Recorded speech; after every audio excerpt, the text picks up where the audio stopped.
PPP നോക്കൂ, ഈ 30,000 രൂപ 31,000 രൂപ ചിലവാക്കിയിട്ട് 60,000 രൂപ എന്ന് പറയുക, എല്ലാം കൂട്ടിപ്പറഞ്ഞ് നിങ്ങൾ കാണിക്കുന്ന വികസനം പകുതി മാത്രമേ നടന്നിട്ടുള്ളൂ, ബാക്കി പകുതിയും കൂടി ഉണ്ട്, അത് ഫേക്കാണ് എന്നാണ് റോണി കെ ബേബി പറഞ്ഞത്.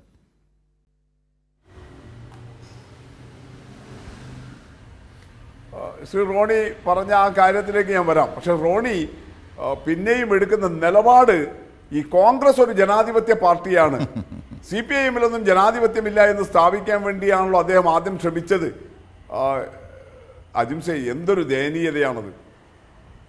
ഈ അരാജക പ്രവണതകളെയും തമ്മിൽ തല്ലിനെയും പരസ്പരം പോർവിളിച്ച് കൊല്ലുകയും ചെയ്യുന്ന പ്രവണതയെ പ്രിയപ്പെട്ട റോണി സാർ നിങ്ങൾ ജനാധിപത്യമെന്ന് വിളിക്കല്ല.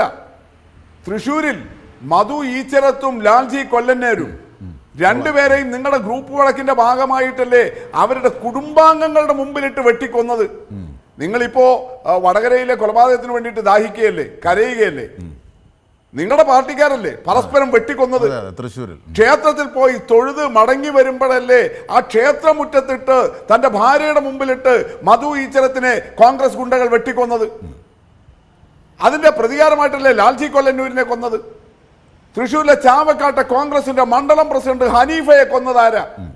അവരുടെ വൃദ്ധിയായ മാതാവ് അന്ന് മാധ്യമങ്ങളോടെല്ലാം വിളിച്ചു പറഞ്ഞില്ലേ, ഒരു കോൺഗ്രസ്സുകാരനും ഈ വീട്ടിലേക്ക് കയറിപ്പോകരുതെന്ന്.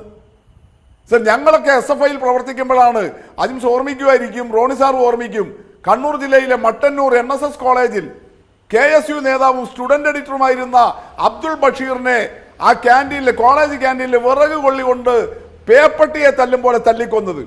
നിങ്ങളുടെ കോൺഗ്രസിനകത്തെ ഗ്രൂപ്പ് വഴക്കിന്റെ ഭാഗമായിട്ടല്ലേ സർ? ഇങ്ങനെ എത്രയെത്ര കൊലപാതകങ്ങൾ ഇത് നടത്തിയ നിങ്ങളാണോ? എന്നിട്ട് ചന്ദ്രശേഖരൻ വധക്കേസിനെ കുറിച്ചിട്ട് ഇപ്പൊ മുതലക്കണ്ണീരൊഴുക്കുന്നത്. സ്വന്തം പാർട്ടിക്കാരെ തല്ലിക്കൊന്ന ആളുകൾ, ഇങ്ങനെയെല്ലാം ഈ നാട്ടിനകത്ത് അരാജകത്വം സൃഷ്ടിച്ചവർ.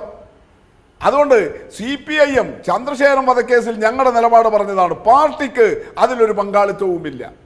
അത് പാർട്ടി എടുത്ത നിലപാടാണ്. ഇതിൽ ഏതെങ്കിലും ഒന്നിൽ, ഞാൻ ഈ പറഞ്ഞ ഏതെങ്കിലും ഒന്നിൽ നിങ്ങൾ തള്ളി പറഞ്ഞോ സാർ? നിങ്ങളുടെ കോൺഗ്രസ് അതിലെ പ്രതികളെ നിങ്ങളുടെ പാർട്ടിയിൽ നിന്ന് പുറത്താക്കിയോ? അവരെല്ലാം പിന്നീടും കോൺഗ്രസ് ആയിട്ട് നിൽക്കുകയല്ലേ ചെയ്തത്?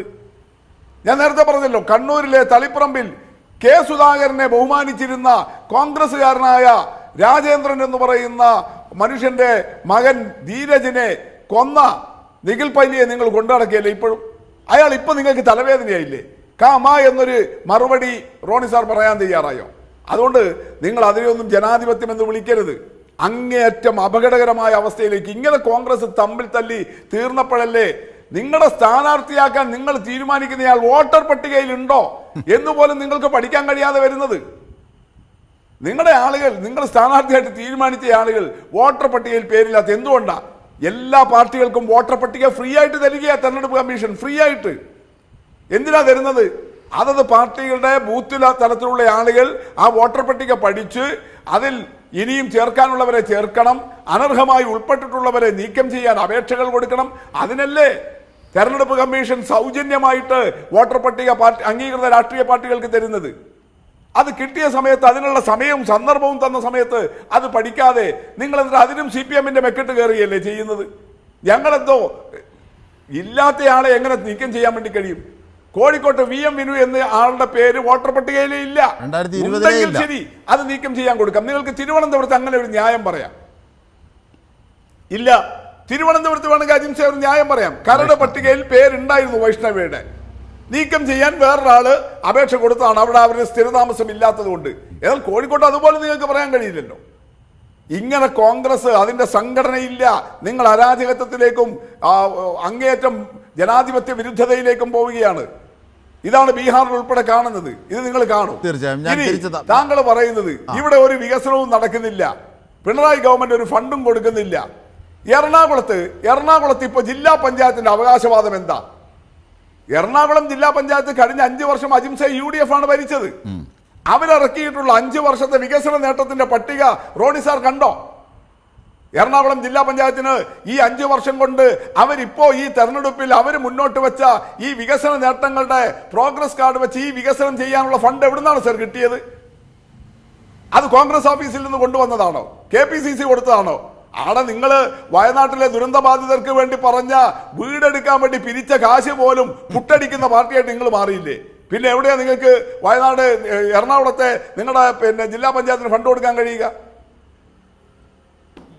വയനാട് ജില്ലയും മലപ്പുറം ജില്ലയും 2 ജില്ലാ പഞ്ചായത്തുകളും ഇപ്പൊ തെരഞ്ഞെടുപ്പിലേക്ക് ഇറങ്ങി. അവിടുത്തെ UDF ഭരണസമിതികൾ കഴിഞ്ഞ 5 വർഷത്തെ തങ്ങളുടെ വികസന നേട്ടം പത്രങ്ങളിൽ പരസ്യം കൊടുക്കുന്നു, വലിയ നിലയിൽ സോഷ്യൽ മീഡിയയിൽ പ്രചരണം ചെയ്യുന്നു. ഈ 5 കൊല്ലം കൊണ്ട് വയനാട്ടിലെയും മലപ്പുറത്തെയും UDFന്റെ നേതൃത്വത്തിലുള്ള ജില്ലാ പഞ്ചായത്തുകൾ ഇത്രയും വലിയ വികസനം എവിടുന്നാണ് സർ ഫണ്ട് കിട്ടിയത്? നിങ്ങൾക്ക് വേണ്ടിയിട്ട് കള്ളപ്പണം പ്രത്യേകം നിങ്ങൾ അവിടെ അടിച്ചുണ്ടാക്കിയോ? പിണറായി തരാത്തത് കൊണ്ട്. കണ്ണൂർ കോർപ്പറേഷൻ വലിയ പട്ടികയാണ് വികസന നേട്ടമായിട്ട് അവതരിപ്പിച്ചിരിക്കുന്നത്. അവിടുത്തെ UDFന്റെ നേതൃത്വമാകെ വാർത്താ സമ്മേളനം നടത്തിയിട്ടാണ് കണ്ണൂർ കോർപ്പറേഷന്റെ വികസന നേട്ടങ്ങളുടെ പട്ടിക പുറത്തിറക്കിയത്. എവിടുന്നാണ് സർ പൈസ കിട്ടിയത്? എവിടുന്നാണ് സർ ഫണ്ട് കിട്ടിയത്? ഓരോ പഞ്ചായത്തും അവകാശപ്പെടുന്നു ഞങ്ങളുടെ കേരളത്തിൽ LDF മാത്രമല്ലല്ലോ ഭരിക്കുന്നത്. ഒരു 10-300 ഭരണസമിതികൾ തദ്ദേശ സ്വയംഭരണ സ്ഥാപനങ്ങളിൽ UDFന്റേത് കൂടിയില്ലേ? അവിടെയെല്ലാം ഈ തെരഞ്ഞെടുപ്പ് സമയത്ത് അവകാശം എന്താ? ഞങ്ങളുടെ 5 വർഷത്തിനിടയിൽ ലൈഫ് മിഷന്റെ ഭാഗമായി ഇത്ര വീടുകൾ കൊടുത്തു.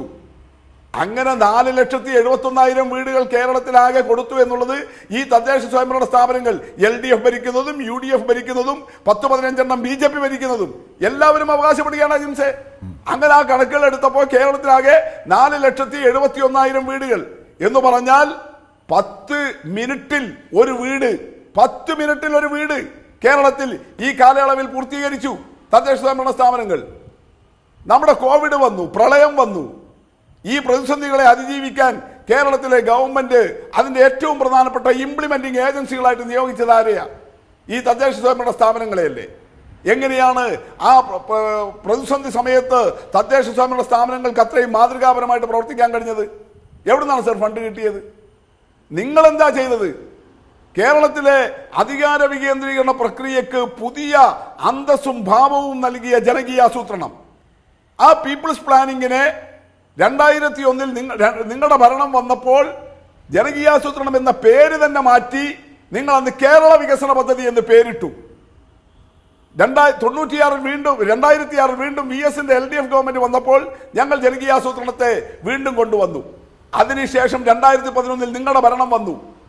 2001 ചെയ്തതുപോലെ നിങ്ങൾ എന്തേ ജനകീയാസൂത്രണം എന്ന പേര് മാറ്റിയിട്ട് കേരള വികസന പദ്ധതി എന്ന് രണ്ടാമതും കൊണ്ടുവന്നില്ല? നിങ്ങൾക്കുൾപ്പെടെ അംഗീകരിക്കേണ്ടി വന്നു ജനകീയാസൂത്രണത്തിന്റെ മികവിനെ. അത് അധികാര വികേന്ദ്രീകരണ പ്രക്രിയയിൽ ഉണ്ടാക്കിയിട്ടുള്ള ജനകീയാസൂത്രണ പ്രസ്ഥാനത്തിന്റെ അത് ജനങ്ങൾ സ്വീകരിച്ചതിന്